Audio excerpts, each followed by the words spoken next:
aplikasi dalam bidang medik. Nah, ini beberapa temuan pada abad 20 untuk imaging, ya. Jadi imaging itu adalah mencitrakan ya atau menggambarkan kondisi tubuh, ya.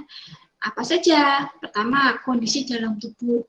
Bagaimana caranya? Daripada dibedah, ya sudah pakai X-ray ya. Dengan X-ray kita tahu, oh apa yang di dalam tubuh ini. Kemudian X-ray kristalografi ya, sehingga bisa memvisualkan gitu ya DNA double helix dari DNA. Ya.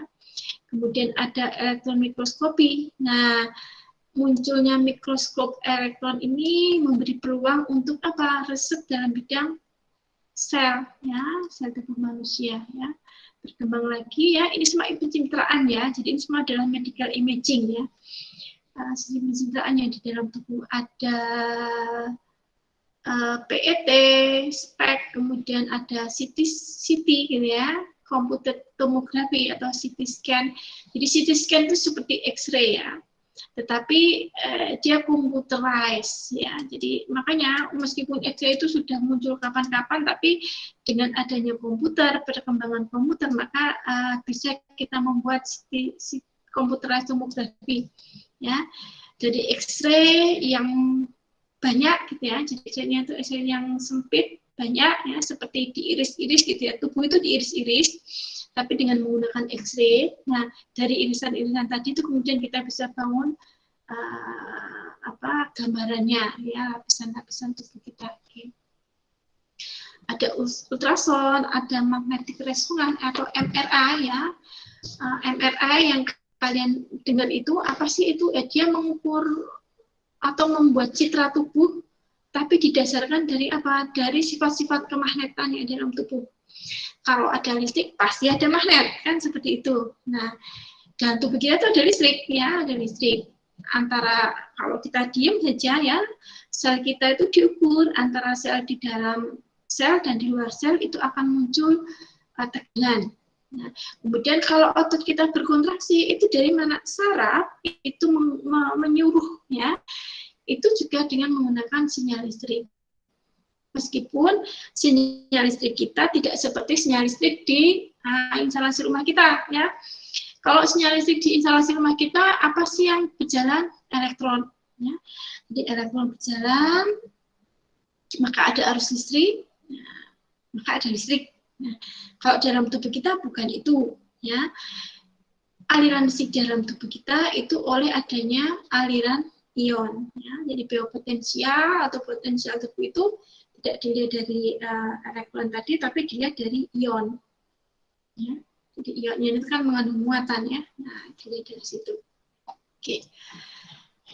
Oke, nah ini mungkin, ini beberapa ya. Ini adalah PET scan, positron emission tomography. Nah, ini mencitrakan tubuh kita ya. Jadi nanti kita masuk ke dalam itu, terus kemudian ditembak sebenarnya dengan positron gitu ya. Nah, kemudian citranya kita generate dari situ. Kemudian ini contoh pacemaker. Nah, seperti yang tadi saya sebutkan ya. Jadi jantung kita itu punya dua bagian tubuh yang itu anugerah dari Allah ya. Kita nggak tahu kenapa kok bisa menghasilkan listrik, itu kita nggak tahu. Oke, tapi dia menghasilkan listrik dan secara otonomus, nggak usah diperintah sama otak kita. Jantung berdetak, oh tidak ya. Jadi dia berdetak aja ya, dia menghasilkan listrik terus. Nah, begitu menghasilkan listrik, maka jantung itu berdenyut. Nah, ada dua not di situ ya, not atas dan not bawah. Dua not tadi menghasilkan listrik itu harus dengan delay yang tepat. Kalau delaynya tidak tepat, maka jantung kita tidak bisa memompa dengan benar.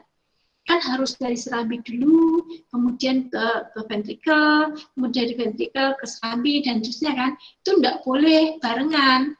Kalau barengan ya oksigen kita, darah kita tidak bisa mengambil oksigen, misalkan belum nyampe ke paru-paru udah dikirim lagi ke seluruh tubuh, kan begitu. Atau bahkan muter aja di jantung ya. Jadi, nah bagian listrik kita tadi itu namanya S anode dan P anode itu bisa rusak. Ya, kalau zaman dulu rusak ya sudah mati gitu ya. Nah, zaman sekarang ini sudah ditemukan alat yang disebut dengan pacemaker artificial. Ya. Jadi listrik kita rusak ya kita kasih aja alat pengenerate listrik ya, yang akan menyebabkan otot jantung kita berdetak ya, dengan delay yang pas ya, harus pas antara S anode dan F anode. Nah, kalau tidak pas ya berdetak, tapi kita tidak mendapatkan oksigen ya, atau jantungnya tidak ke seluruh tubuh.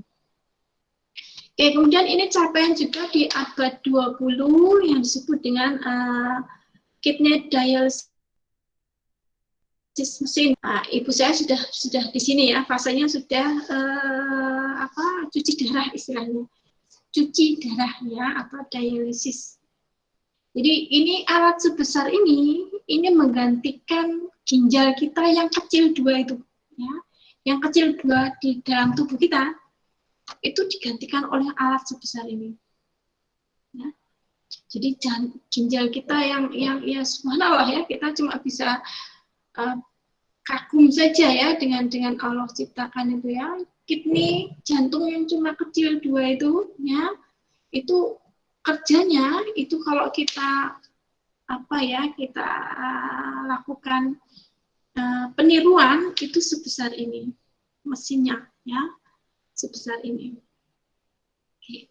Jadi ginjal rusak ya bagaimana ya, sudah harus dicuci darah gitu ya. Tapi kan tidak bisa setiap hari kita cuci darah seperti ini ya. Makanya paling seminggu sekali, 2 minggu sekali gitu, tergantung kerusakan dari ginjal. Jadi membantu saja gitu. Nah, kemudian ini ventilator ya. Nah, ini kalau kita punya masalah dengan paru-paru, misalkan seperti yang saat ini ya, kita COVID ya, paru-paru kita tidak bisa bekerja dengan baik ya, dibantu dengan ventilator. Dia akan menggantikan paru-paru kita ya. Dia akan menyuruh ya, memaksa paru-paru kita untuk mengambil oksigen ya, bagaimana caranya gitu ya. Ya. Ini bantuan saja memang ya, kadang-kadang sampai kita sembuh ya, kadang-kadang belum sampai ini ya kita. Nah, kalau dilihat dari kasus-kasus COVID itu kan tergantung orangnya gitu ya. Oke ya, jadi teknologi dalam ini tadi ya, teknologi yang kita capai tahun abad 20 itu ini ya. Ada enable diagnosis device, ECG, kemudian life supporting machine kayak ventilator ini kan life supporting machine ya, mesin penyangga hidup gitu ya. Kemudian artificial pacemaker ya, totally implantable, ini memang diimplankan. Jadi alat kita yang ada baterainya itu masuk di dalam tubuh, dioperasi, dimasukkan di dalam. Nah, terus kalau baterainya habis gimana? Ya diambil lagi, diganti lagi baterainya. Tentunya bahan yang digunakan atau bahan yang diimplankan itu kan harus khusus, ya. Ada studi tersendiri, bahan itu tidak akan ditolak oleh tubuh, ya. Kemudian ada artificial organ itu dialisis tadi ya. Kemudian kontak lens, kemudian CT scan. Nah, ini adalah beberapa yang kita capai di abad 20, ya. Kalian lahir di abad 21 ya. Nah, kalau capaian di abad 21 ya karena masih baru ya, ini kan early century ya. Jadi nggak tahu nanti abad 21 itu capaiannya seperti apa. Tapi sampai tahun 2011 tuh beberapa tuh ini ya. Nah, ini artificial heart ya. Jadi bahkan membuat jantung artificial ya. Oke. Kalau di awal-awal tadi ya, penemuan-penemuan sebelum abad 20 itu kan yang menemukan kan orang gitu ya. Seorang ahli yang menemukan ini, makanya kalau sudah di abad 20 dan lebih jauh lagi itu yang memproduksi atau yang menemukan adalah corporate gitu ya. Corporate. Meskipun biasanya akan diawali dari penelitian ya, dari penelitian. Kemudian penelitian itu dikembangkan lagi oleh perusahaan. Oke, contoh-contohnya ini artificial heart ini, ya. Kemudian ada artificial liver, nah ini bahkan ya seperti ini ya, ya bisa gitu ya menggantikan, tapi ya sebesar ini.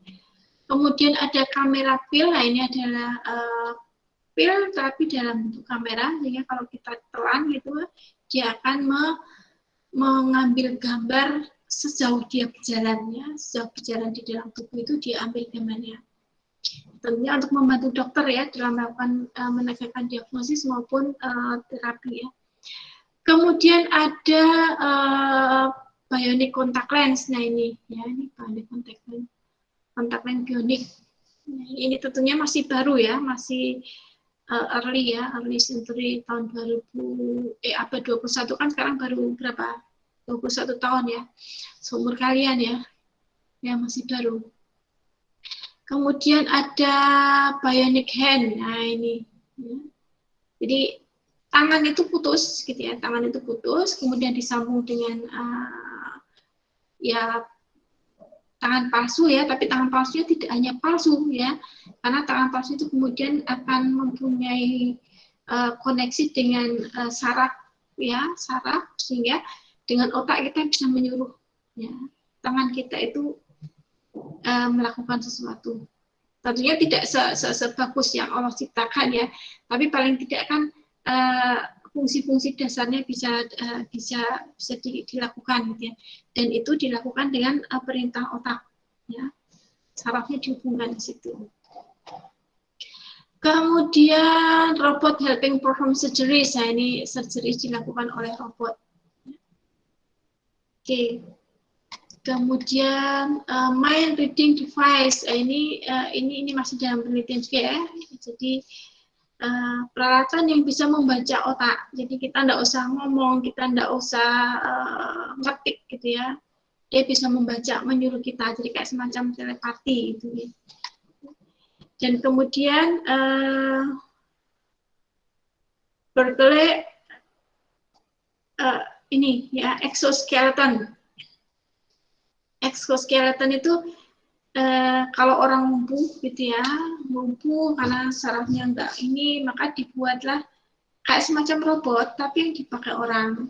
Ya. Nah, maka dia akan berjalan dibantu oleh ini. Ya. Ini kan maksudnya exoskeleton itu kan bisa dikatakan sebagai apa? Skeleton itu tulang ya, tulang yang di luar. Nah, tulang yang di luar tubuh. Oke. Kemudian ada lagi erecta access. Ya, ini saya kurang paham ini apa ini. Oke, yang kemudian yang ini yang terakhir adalah membaca mata ya. Jadi mungkin orang nggak bisa bergerak apa-apa, yang bisa bergerak hanya mata itu, maka dia bisa membaca maksudnya apa. Nah, yang terakhir ini adalah capaian-capaian yang ada di abad 21. Kalau tidak ada pertanyaan, untuk hari ini Hajiplan sampai sekian. Terima kasih. Alhamdulillahirabbil alamin ya.